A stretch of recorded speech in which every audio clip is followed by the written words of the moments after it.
Tolong dengarkan, ada beberapa pertanyaan. Ini nggak semua pertanyaan bisa dijawab ini. Banyak benar pertanyaannya. Ya, tentunya yang bisa saya jawab, yang tidak wallahu a'lam bishawab. Ada seorang bertanya, ada seorang ikhwan berguru kepada seorang guru yang dia pernah belajar kepada Syekh bin Baz. Kemudian orang itu tidak berjenggot. Kemudian apakah boleh? Sekarang saya mau tanya kepada antum, jenggot itu sunnah atau tidak? Sunnah. Maksudnya sunnah yang mana? Sunnah fitrah, sunnah yang wajib dilaksanakan. Jadi ada sunnah yang hukumnya sunnat, ada sunnah yang hukumnya wajib. Ini sunnah yang karena Nabi menyebutkan u'ful liha wa arkhul liha wa ahfu syawarib. Hendaklah kamu panjangkan jenggot kamu. Perintah bentuknya. Biarkan jenggot kamu, kamu rapikan kumis kamu. Wa khaliful majus, hendaklah kamu menyalih orang-orang majusi. Artinya enggak boleh kamu menyalih mengikuti orang majusi yang mereka mencukur jenggotnya. Ini perintah. Makanya para ulama sepakat semuanya. Hanafi, Maliki, Syafi'i, Hambali dan juga Zahiri mengatakan bahwa memelihara jenggot hukumnya wajib, mencukurnya hukumnya haram. Jadi enggak jaminan orang belajar kepada Syekh Fulan, enggak ada jaminan. Yang penting bagaimana dia melaksanakan sunnah. Bahkan kalau dia benar jujur, Syekh bin Baz pernah berfatwa ketika ditanya tentang masalah jenggot. Ya Syekh, atasan saya menyuruh saya untuk cukur jenggot. Enggak boleh kamu taat. Tentu berkali-kali Syekh. Ada tentara, ada polisi, tidak boleh taat. La ta'ata li makhluqin fi maksiatillah. Begitu juga pernah tanya Syekh, bagaimana kalau seorang imam, yang imam ini cukur jenggot terus? Boleh enggak kita berimam? Orang seperti ini musir ala maksiyah. Orang yang terus menerus berbuat maksiat dan dia tahu tentang tidak bolehnya, maka nggak boleh kita berimam kepada orang itu. Sampai seperti itu fatwanya Syekh bin Baz. Kalau dia jujur, kalau dia muridnya Syekh bin Baz. Jadi kita nggak boleh belajar kepada orang-orang yang pelaku maksiat atau terus menerus berbuat maksiat, nggak boleh kita belajar. Kepada alul bid'ah nggak boleh kita belajar. Pelaku maksiat yang udah jelas-jelas termasuk syiar agama Islam, jenggot termasuk syiar daripada agama Islam. Syiar dari agama Islam ini. Makanya dulu di zaman dulu nggak ada yang namanya ahlul bid'ah cukur jenggot, nggak ada. Karena apa? Kalau dia cukur jenggot sudah ditinggalkan oleh umatnya. Karena syiar. Bagaimana dengan tadi disebutkan bahwa minta-minta tidak boleh. Bagaimana dengan pengemis yang minta-minta? Jangan diberikan. Mestinya ini urusan ulil amri. Karena nggak dibenarkan oleh syariat. Meminta-minta. Jangan jadi kebiasaan dia seperti itu. Dan juga belum tentu orang itu sholat. Tentu juga puasa. Dan kita akan memberikan kepada orang-orang yang betul-betul sangat membutuhkan. Dalam kondisi yang terpaksa kita berikan. Tapi kepada orang-orang yang sudah rutin tiap hari minta-minta nggak boleh. Apa saja yang dimaksud dengan maksiat? Ya maksiat itu perbuatan dosa dan maksiat. Luas semuanya. Durhaka pada orang tua, syirik, masuk maksiat, bid'ah juga termasuk maksiat. Dan juga kemungkaran, riba, dan yang lain masih banyak. Ya, ratusan atau ribuan tentang maksiat ini, dosa dan maksiat. Antum baca buku yang paling bagus, bukunya Ibnu Qayyim tentang penyakit dan obatnya, tentang maksiat. Ada wadawa dan sudah diterjemahkan dalam bahasa Indonesia. Sudah diterjemahkan dalam bahasa Indonesia. Antum baca itu buku itu. Bagaimana kalau saya menulis dosa-dosa saya di buku? Bagaimana hukumnya? Buat apa ditulis di buku? Tobat. Kalau antum berbuat maksiat, tobat kepada Allah. Nanti dibaca oleh istrinya, oleh anaknya, oleh orang lain. Tutup dosa itu. Tutup. Makanya kita harus tutup perbuatan kebaikan kita, juga kita tutup perbuatan dosa dan maksiat kita. Jadi nggak ada maksiat itu dibanggakan, diceritakan pada orang, nggak boleh. Ini kan sekarang banyak begitu. Mantan-mantan disebutkan. Mantan ini nggak boleh sebutkan maksiatnya. Tobat kepada Allah udah. Jangan dimunculkan depan orang. Ini kebodohan. Akhirnya nanti orang lain apa? Ikut. Saya juga nanti mau seperti dia. Saya maksiat dulu, nanti tobat. Bisa ceramah seperti orang itu. Kan mengajak orang untuk maksiat. Ini kebodohan. Kebodohan. Ngajak penyanyi menjadi pembicara. Atau mantan pemusik. Ya. Untuk apa? Untuk jadi MC. Awalnya MC, lama-lama jadi apa? Ustadz. Ustadznya bodoh, ini juga sama bodoh. Jelas itu. Sekarang banyak itu. Kenapa harus pakai yang seperti itu? Kenapa?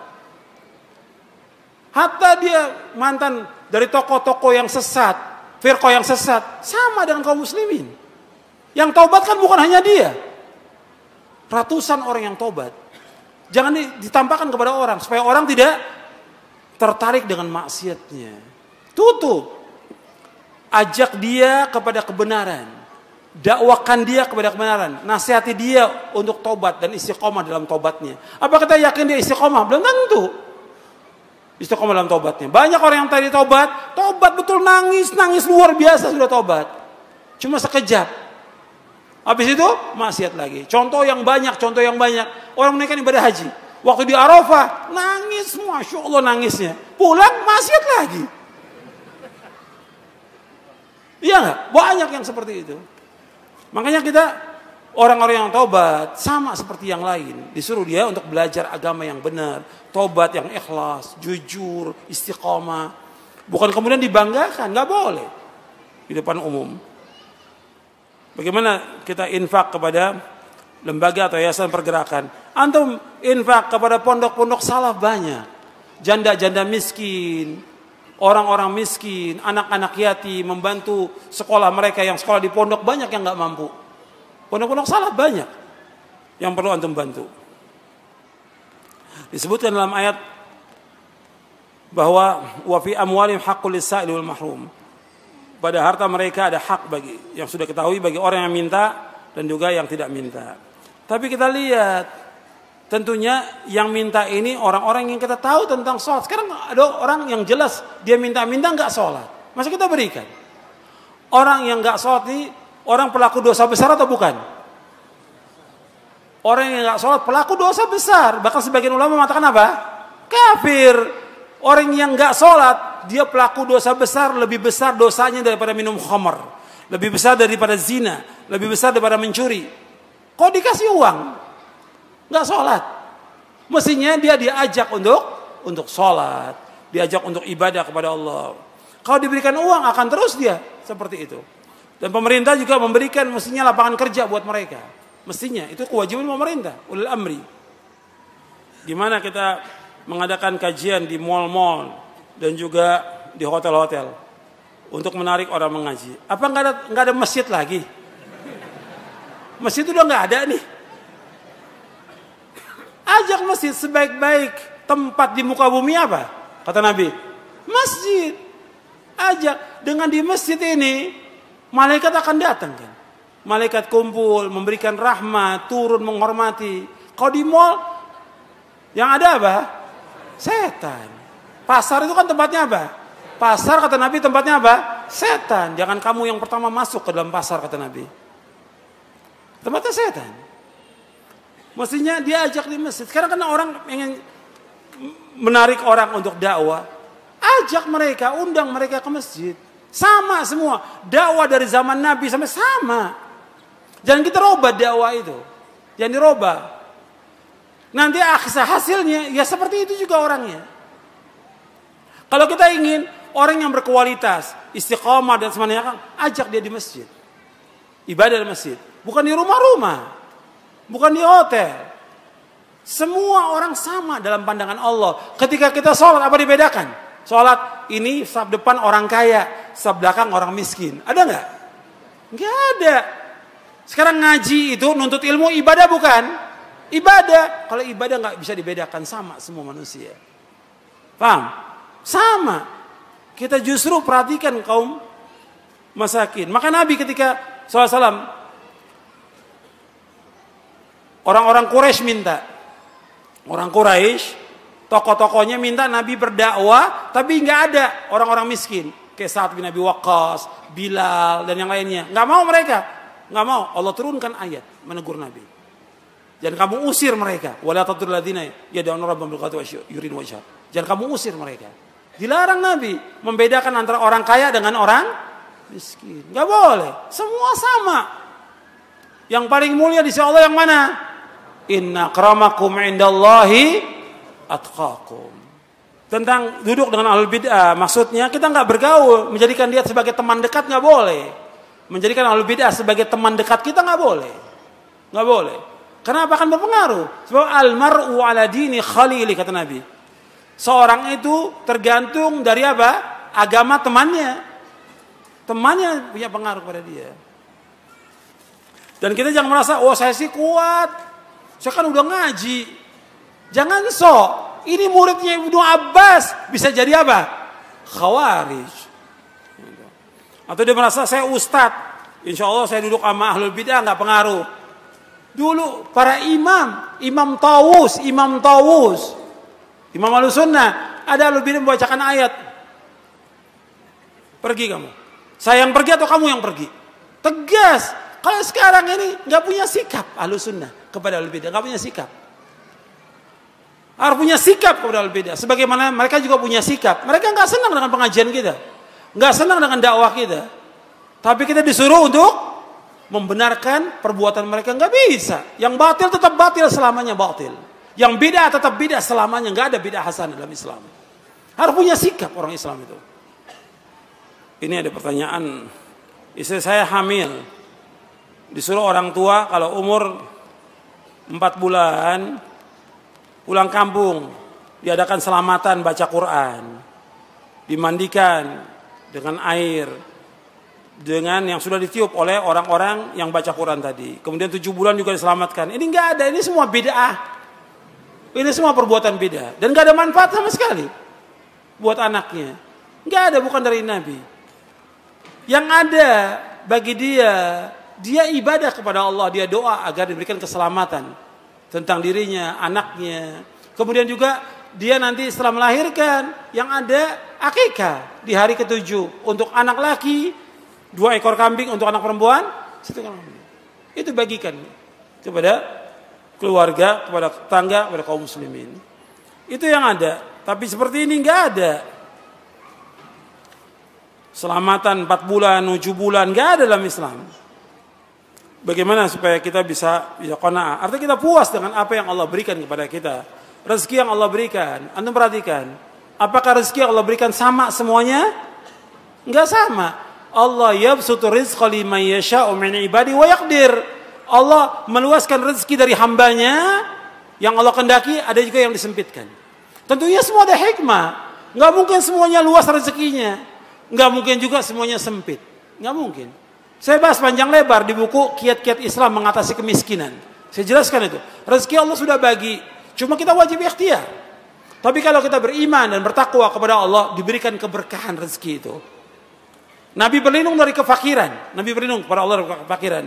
Nabi nggak takut umatnya fakir. Tapi Nabi juga berlindung dari kefakiran. Kita tetap usaha. Dan mohon kepada Allah rezeki itu. Jangan kepada manusia. Nanti akan diberikan barokah rezeki itu. Sedikit barokah. Antum bisa banyak lihat orang kaya. Gajinya Masya Allah sebulan. Puluhan juta. Tapi nggak ada keberkahan. Tapi ada orang yang gajinya cuma 1 juta atau 3 juta. Barokah. Cukup buat istrinya, anaknya, orang tua cukup. Itu barokah. Makanya kita harus puas dengan rezeki yang Allah berikan. Maka kita jadi orang yang paling kaya di muka bumi ini. Saya mengamati perkembangan dakwah salafiyah. Khususnya tempat saya. Sejak zaman dahulu, kalau saya amati, dulu para da'i salafi sangat semangat untuk memberantas syirik dan bid'ah. Namun sekarang sedikit di antara mereka yang melakukan itu. Yang disampaikan masalah-masalah yang pada umumnya disepakati oleh umat Islam. Bagaimana tentang ini? Ya kalau antum melihat da'i yang seperti itu, ya antum ingatkan dong. Kan pokoknya dakwah adalah apa? Tauhid. Insya Allah besok saya akan jelaskan. Dakwah itu pokoknya adalah tauhid, dakwah itu, bukan yang lain. Harus tegakkan tauhid. Kalau sekarang ini kayaknya nggak jelas dakwah itu. Katanya dia salafi, tapi dakwahnya judul film. Ada nggak seperti itu? Ada. Lo antum ini mau dakwah, mau main film? Harus ada kejelasan. Antum mau dakwah, mau main film sinetron. Kadang-kadang sebelahnya juga mantan apa? Mantan artis. Antum ini mau dakwah. Ini dakwah ini ngajak orang kepada agama yang benar. Ngajak orang bagaimana orang ibadah kepada Allah. Mengajak orang ke sorga. Mengajak orang kepada akhirat. Tuntunan yang benar, bukan tontonan. Dakwah itu tuntunan, bukan tontonan. Bukan nyari bagaimana orang supaya ikut. Enggak. Kita mengajak orang kepada kebenaran, orang mau ikut, silakan, gak ikut, karena masalah dalam dakwah. Bukan banyaknya orang, bukan. Allah menyebutkan dalam Al-Quran, "Faman syaa'a falyu'min wa man syaa'a falyakfur." Siapa yang mau iman, silakan iman. Yang mau kufur, silakan kufur. Dai itu seperti orang yang mengundang makan. Kalau orang kita undang, dia datang, dapat hidayah dia. Tapi kalau dia nggak datang, sudah dia seperti itu. Makanya antum perhatikan, dakwah ini harus tegas, jelas, manhaj jelas, tauhid, ajak tauhid. Dakwah yang tidak mengajak pada tauhid menyimpang dari manhajnya para nabi dan para rasul alaihi wassalatu wassalam. Yang insya Allah besok saya akan jelaskan tentang kaidahnya. Bagaimana kalau kita sudah berusaha untuk istiqamah, tetapi keluarga tidak mendukung, nggak ada masalah. Kita tetap disuruh oleh Allah untuk istiqamah. Fastaqim kama umirta wa man taba ma'aka wa la tadghaw. Dalam kamu istiqamah kepada apa yang Allah perintahkan pada kamu. Bersama orang-orang yang taubat bersama kamu, dan jangan melewati batas. Kita tetap berusaha bagaimana mengajak orang tua, mengajak keluarga untuk kembali kepada sunnah, kembali ketaatan kepada Allah. Kalau mereka nggak mendukung, tetap kita istiqamah. Karena kita ingin masuk surga. Jangan ikuti orang yang salah atau maksiat atau beda, jangan. Kita harus tetap istiqamah dan tegar di atas sunnah Nabi. Memang istiqamah itu berat, cobaannya juga berat. Setan berusaha bagaimana supaya kita istiqamah. Tapi kita berusaha mengajak dengan cara yang baik. Makanya kalau kita lihat kepada keluarga itu, pertama kali kita ancam mereka. Allah menyuruh Nabi Muhammad SAW kepada keluarganya memberikan kabar gembira atau mengancam. Saya tanya kepada antum. Nabi disuruh Allah memberikan kabar gembira atau mengancam? Mengancam. Allah berfirman, wa anzir ashiratakal aqrabin. Ancam keluarga kamu yang terdekat. Jadi dakwah itu pada akhirnya mengancam orang, menjelaskan kalau kamu taat dapat pahala. Kamu taat, kalau kamu tidak taat, kamu dapatkan azab di dunia, dikubur, dan nanti di akhirat. Diancam. Kamu akan dapat siksa dari Allah. Makanya Allah menyebutkan dalam Al-Quran orang-orang yang menyalahi perintah Rasulullah mendapatkan ancaman yang berat di dunia dan juga nanti di akhirat. Makanya orang-orang yang menuntut ilmu itu pulang dari nuntut ilmu mestinya dia mengancam kaumnya. Orang yang nuntut ilmu, ya, dia belajar di sini, di pondok atau di Timur Tengah, pulangnya mesti apa? Mengancam kaumnya tujuannya. Tujuannya itu. Liyunziru qaumahum idza raja'u ilaihim la'allahum yahdharun. Allah sebutkan dalam surah Taubah agar mereka yang tafakuh fid din ini mengancam keluarga mereka bila mereka pulang ke kampung mereka, kepada keluarga mereka, agar mereka hati-hati. Sekarang enggak diancam, enggak dikasih peringatan, dibiarkan, enggak boleh.